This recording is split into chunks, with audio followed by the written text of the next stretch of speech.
Hey friends, welcome back to the channel. Today's video, I'm gonna show you how to change out the battery in your key fob. This one right here is a Honda. This is actually a Honda knockoff one, but Honda one just like this right here. Pretty quick, pretty easy. You will need a battery like this one right here. This is the CR1616 3-volt battery. So if you don't have one of those, you wanna go to the store, or if you want to, I'll put a link directly to these on Amazon so you can get that guy right there.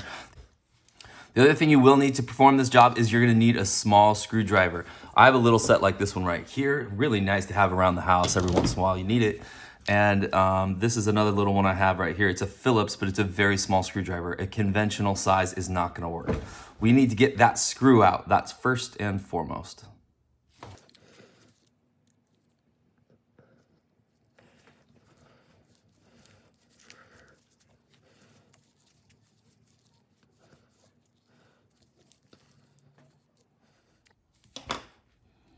So that little screw came out pretty easy for me. Now, if you have an older key fob, that screw might be a little bit harder to get out. You can try to soak it in some WD-40, just put a tiny little bit in there. Or there's also some good penetrating oil that you can put in there. Again, I'll put another link to that down in the description.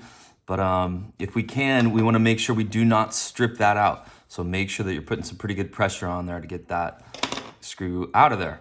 All right, next, this is gonna open up. It's gonna open up on this end, and then there's a little clasp that holds it together right here. So we're just gonna pull these apart, starting right there, pop that part off.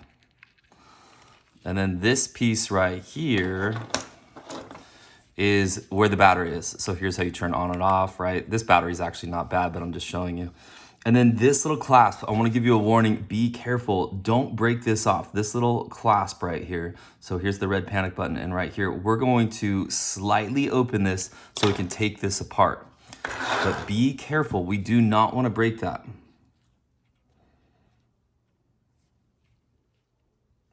So I'm just lifting the smallest amount, and once I have it started, then I can just pull it apart.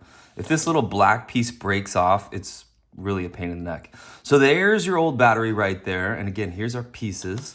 So with our old battery, we'll just simply pop it up. Now take note of which direction is up, right, on these little batteries. So this is the plus side here, and this is the negative side. So on this battery right here, when we put the new one in, we want the negative side facing up.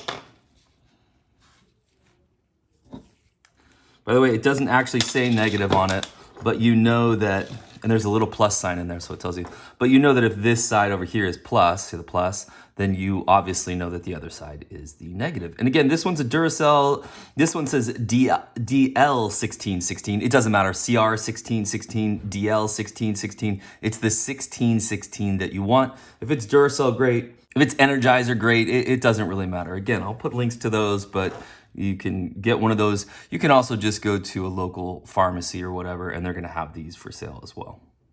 Okay, so let's put it back together. Again, my battery is still in good shape, so I'm gonna put it back in. Plus side goes down, so I'll put it in just gently. A lot of electronics in here, and I'm wearing these gloves again. It's not a bad idea to kind of keep your oils off of all these little electronic pieces. Keep this stuff as clean as we can. Not a bad idea at all. So when this goes back together, again, a little bit delicate here.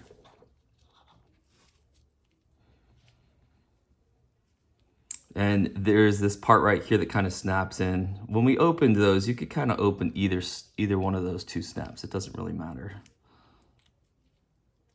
But we do want to make sure that this little gasket, which is that kind of clear white part, sits in there correctly. There you go, kind of hear it snap. It looks like it's nice and tight in there. Okay, that looks good. Put our piece back in here gently, make sure it lines up. For mine, I have this transponder chip that is loose, so I'm just gonna gently put it in there like that. By the way, if you're having problems with your key, if it fell apart, you can watch another video I have. I'll put a link to it down in the description, and you can go check out how to solve that problem.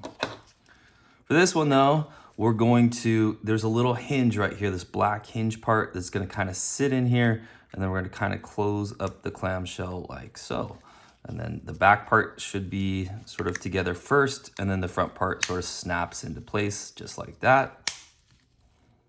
Looks good. And then of course we got to get that screw back in there. The screw, I'm telling you, I can't emphasize enough, do not strip that screw. You're gonna strip it if you're trying to use the wrong size screwdriver.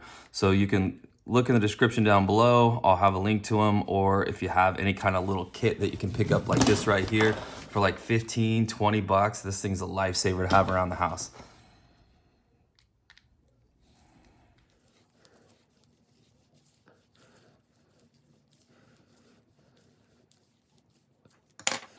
All right, my friends, the screw's back in. Looks nice and neat. We'll check it out. We'll test it out. Make sure that little red light is coming on. Looks fantastic. Hey, friends, I hope this video helped you out. If it did, do me a favor, give it a thumbs up. Subscribe to the channel, especially you probably have a Honda product here. So if you subscribe to the channel, you'll see I have about 15 to 20 different videos all related to the Hondas. A lot of them are troubleshooting, what to do if your car's not starting, and a lot of key issues since the Honda keys do tend to fall apart in different solutions we have for them. All right, friends, we'll see you next time. Bye for now.